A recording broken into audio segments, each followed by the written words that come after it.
Hey guys, it's Jeremy here with Majors Academy Dog Training, Green Bay, Wisconsin.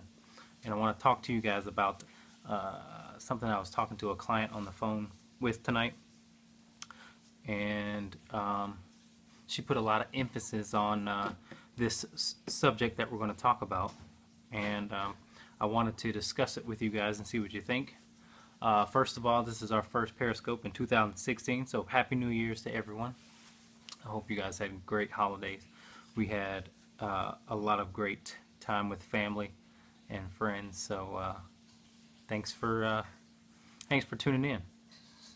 But let's get to the subject. So what we were talking about is how much, a lot of rescue dogs, whenever you're talking to a client that has a rescue dog, or whenever I talk to a client that has a rescue dog, the past usually is a big factor in why they are acting the way they are. And you want to you're trying to determine how much that actually matters in the reasons why they're behaving that way. And so one of the key questions that I ask is, how long have you had the dog? Because that plays a big role into, if the past does actually matter. So, for example, this woman today on the phone with me said, how long? I asked her, how long did you keep the dog? And she said, for about a year and a half. And I said, so I told her then, a year is plenty of time for a dog to get comfortable with you. So that tells you that the past is kind of null and void in that situation. Past doesn't really have to do much with how the dog is acting now. It takes a good, I would say at the most, 3 or 4 months for a dog that comes from a bad situation to get comfortable with you. Now that's in general, not every dog. There are certain dogs that need a lot more time.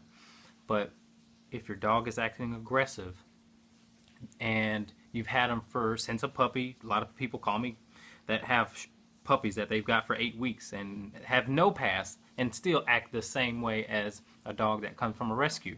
So saying that, the past really isn't a factor. Some people get stuck in the past of where their dog came from, what traumatic situation. But if your dog is comfortable enough to act sassy or act like a brat, then your dog probably is comfortable enough to move forward from their past. I am an obedience trainer, and I do a little bit of protection on the side. So my protection is not my primary focus. It's too many liability reasons. I just stick with pet dog training. So I'll do it every now and then if we have